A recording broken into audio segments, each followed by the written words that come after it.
اسلام آپ کو مبارک دیتا ہوں اس پروجیکٹ کے اوپر قائد اعظم بزنس پارک پہ انڈسٹریلائزیشن کے بغیر کوئی بھی قوم ترقی نہیں کر سکتی، فرسٹ ورلڈ نہیں بن سکتی، تھرڈ ورلڈ یا ڈیولپنگ ورلڈ سے ڈیولپ ورلڈ بن ہی نہیں سکتی جب تک وہ انڈسٹریلائزیشن کی طرف نہ جائے۔ اور یہ جو آپ نے قدم اٹھائے ہیں، اسپیشل اکنامک زونز آپ نے جو نو بنائے ہیں اب تک، اور یہ جو آپ انسینٹیوز دے رہے ہیں بزنسز کو، یہ بہت بڑا قدم ہے صحیح ڈائریکشن میں۔ ہمارا جو قبلہ ہے وہ اب تک شروع ہوا تھا 60s کے اندر انڈسٹریلائزیشن کے اوپر، اور ہم باقی خطے سے آگے تھے، اور آہستہ آہستہ ہم پیچھے رہ گئے، اور جو ایشین ٹائیگرز ہمارے سے آگے نکل گئے۔ سنگاپور جو کوئی سوچ بھی نہیں سکتا تھا کہ وہ کوئی اتنا بڑا ہب بن جائے گا اکانومی کا، وہ ہمارے دیکھتے دیکھتے بھی ایک 50,000 پر کیپٹا انکم ہے آج سنگاپور کی۔ اس کی وجہ یہ ہے کہ انہوں نے پلاننگ کی تھی۔ ہماری جو پلاننگ تھی 60s کے بعد، ہماری پلاننگ کا سسٹم ہی سارا چلا گیا، ہماری پلاننگ کمیشن ہی ختم ہو گئی، جو ایک وقت پہ ہماری پلاننگ کمیشن کی وجہ سے ہمارے جو فرسٹ 5 ایئر اکنامک پلانز تھے وہ کوریا، ساؤتھ کوریا جیسے ملک نے لیے، ملیشیا نے لیا، وہ آگے نکل گیا وہ لے کے، لیکن ہم نے جو ایک وقت پہ ایک مثال تھی ڈیولپنگ ورلڈ کی، ہم پیچھے رہ گئے۔ تو اس کی بہت بڑی وجہ یہ ہے کہ ہم آگے کا نہیں سوچتے، ہماری صرف پلاننگ ہوتی ہے کہ الیکشن کیسے جیتنا ہے، الیکشن سے پہلے کون سی ایسی چیز کریں جو لوگوں کو نظر آ جائے، اس کو پھر ہم اربوں روپے اس کو اشتہارات دیں، اور اس کے بعد الیکشن اس کے اوپر جیتنے کی کوشش کریں۔ یہ شارٹ ٹرم پلاننگ کی وجہ سے آج پاکستان جو میرا یہ ایمان کا حصہ ہے کہ یہ وہ ملک ہے جس کے اندر سب سے زیادہ پوٹینشل ہے، اس سارے ایریا سے سب سے زیادہ پوٹینشل پاکستان کا ہے، جو کہ 60s کے اندر نظر آ رہا تھا۔ جو پریڈکشنز کی جا رہی تھی 60s میں کہ پاکستان یہ سارے خطے کو لیڈ کرے گا اکنامکلی، تو یہ تو آپ نے بڑا زبردست کام کیا۔ اس کی لوکیشن بھی میں دیکھ رہا تھا، بڑی زبردست ہے، موٹر وے کے اوپر ہے، پرفیکٹ لوکیشن ہے، 2 ہبز ہیں، فیصل آباد اور لاہور اس کے بیچ میں ہیں، تو یہ بڑا زبردست آپ نے یہ جو اس کی لوکیشن کی ہے۔ اس کے جو بھی آپ کی عثمان، جو بھی آپ کے مسئلے مسائل ہوں گے فیڈرل گورنمنٹ سے، میں آپ کو گارنٹی کرتا ہوں آپ کے پاس ایک بڑا ڈائنامک انڈسٹریز منسٹر بیٹھا ہوا ہے، حماد اظہر۔ حماد کو آپ نے بتانا، اور وہ اس کا کام ہوگا کہ آپ کے سارے مسئلے حل کرے۔ میں نے یہ ریئلائز کیا ہے کہ ہمارا انفارچونیٹلی سسٹم جو ہے، ہمارا جو سارا نظام ہے پاکستان میں، جو سارا جس کو ریڈ ٹیپ کہتے ہیں، جو گورنمنٹ جس کا کام ہونا چاہیے فیسیلیٹیٹ کرنا پرائیویٹ سیکٹر کو، وہ سارا نظام ڈی جنریٹ کر کے خراب ہوتے ہوتے ادھر پہنچ گیا ہے کہ وہ ایک رکاوٹ بن گیا ہے ڈیولپمنٹ کے سامنے۔ ہر قسم کی رکاوٹ وہ یعنی جدھر نہیں بھی ضرورت ہوتی ادھر بھی رکاوٹ ڈال دیتے ہیں۔ مجھے تو ایسے لگتا ہے کہ کئی دفعہ ایک سسٹم ایسا بنا ہوا ہے، وہ اس کے اندر ایک ان بلٹ بن گیا ہے کہ کسی نہ کسی طرح آسانی سے کسی کو کام نہیں کرنے دینا۔ اور مجھے پوری طرح اندازہ کبھی بھی نہیں، جب ہم باہر بیٹھے ہوئے تھے، جب گورنمنٹ سے باہر ہوتے ہیں، تو مجھے یہ اندازہ نہیں تھا۔ ہم بھی سوچتے تھے، ہاں نظر آتی تھی کرپشن ہے ہر جگہ، پیسے دو تو کام ہو جاتا ہے، نہیں تو نہیں ہوتا، وہ تو نظر آ رہا تھا۔ لیکن کیونکہ ہمارا فلیگ شپ پروگرام تھا اور ہے، اور انشاءاللہ پورا بھی ہوگا، کہ ہم نے اس ملک میں عام آدمی کے لیے گھر بنانے ہیں، افورڈیبل ہاؤسنگ۔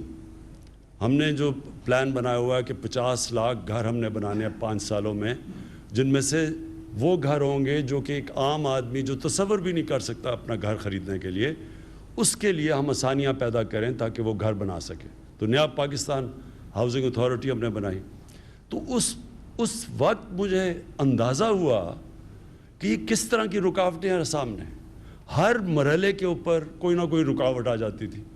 ہم کہیں کہ چل کیوں نہیں رہا، کیوں نہیں ہمارا پروجیکٹ آگے جا رہا، تو پتہ چلتا تھا کوئی نہ کوئی رکاوٹ آ جاتی جس سے وہ رک جاتا تھا۔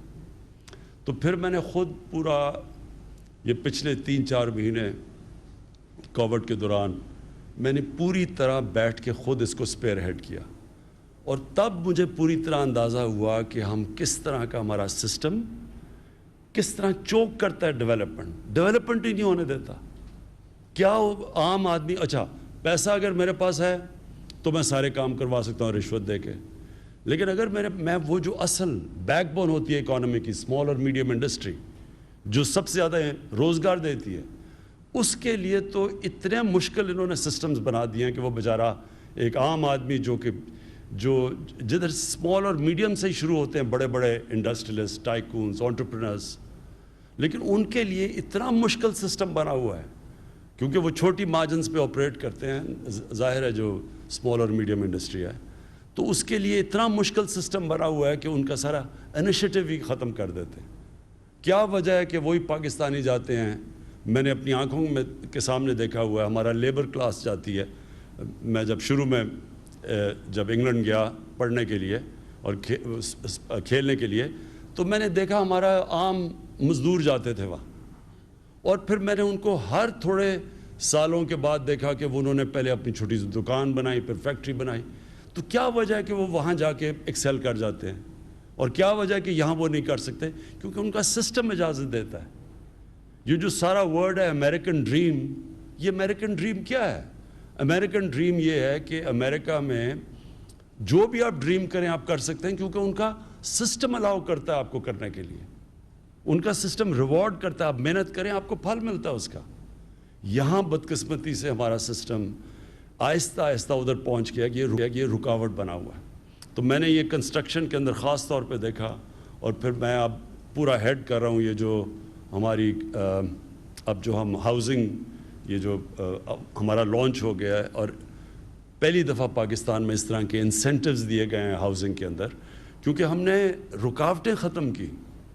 ہر جگہ ایف بی آر کے اندر کوئی رکاوٹ تھی, کوئی ایک جگہ ہٹاتے تھے دوسری آ جاتی تھی, کوئی نہ کوئی چیز آ جاتی تھی جو کہ ایک عام آدمی کے لیے اس انڈسٹری کے اندر, کنسٹرکشن کی انڈسٹری میں آگے جانا اس کو روکتی تھی.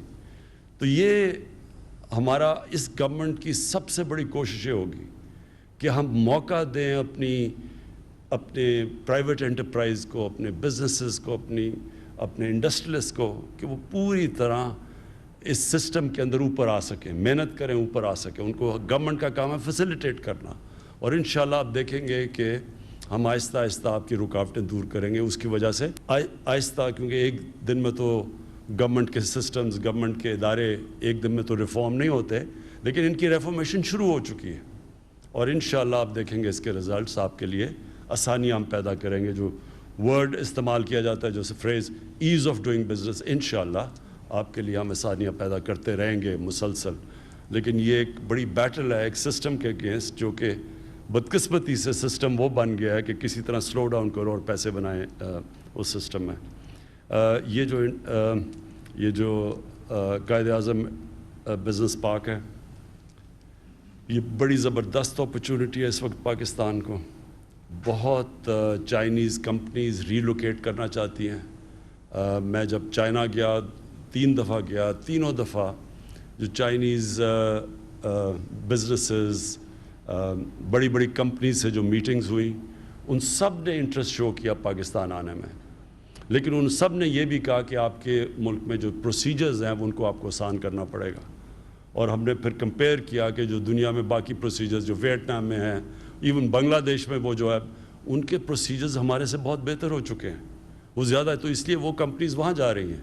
تو ہم نے اب یہ جو آپ نے جب قائد اعظم بزنس پارک کے اندر جب آپ نے ون ونڈو آپریشن کیا, تو یہ وہ باہر کی کمپنیز دیکھ رہی ہیں اس طرح کی زونز جدھر کہ وہ انویسٹ کر سکیں.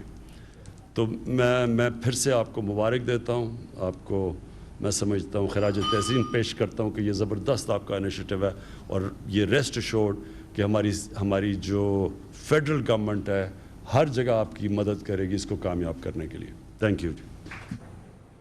وزیر اعظم عمران خان کا قائد اعظم بزنس پارک کے سنگ بنیاد رکھنے کی تقریب سے خطاب, اور اس موقع پر انہوں نے خطاب کرتے ہوئے کہا کہ کوئی بھی قوم انڈسٹریلائزیشن کے بغیر ترقی نہیں کر سکتی. وزیر اعلیٰ پنجاب اور ان کی ٹیم کو بزنس پارک کے قیام پر مبارکباد دیتا ہوں۔ بدقسمتی میں طویل مدت منصوبہ بندی نہیں کی گئی۔ حکومت کی سمت درست ہے، ملک میں کاروباری سرگرمیوں کے لیے آسانیاں پیدا کر رہے ہیں۔ عثمان بزدار ایک ڈائنامک وزیر اعلیٰ ہے۔ ہماری صرف یہ پلاننگ ہوتی ہے کہ الیکشن کیسے جیتیں۔ پاکستان کے پلانز پر ملیشیا اور سنگاپور نے عمل کیا اور وہ لوگ ترقی کر گئے۔ جب بیرون ملک تھے تو ان چیزوں کا اندازہ نہیں تھا۔ ہم آہستہ آہستہ رکاوٹیں دور کر رہے ہیں۔ چینی کمپنیز پاکستان میں سرمایہ کاری کرنا چاہتی ہیں۔ چین کے دورے میں بڑی کمپنیز نے سرمایہ کاری میں دلچسپی ظاہر کی ہے۔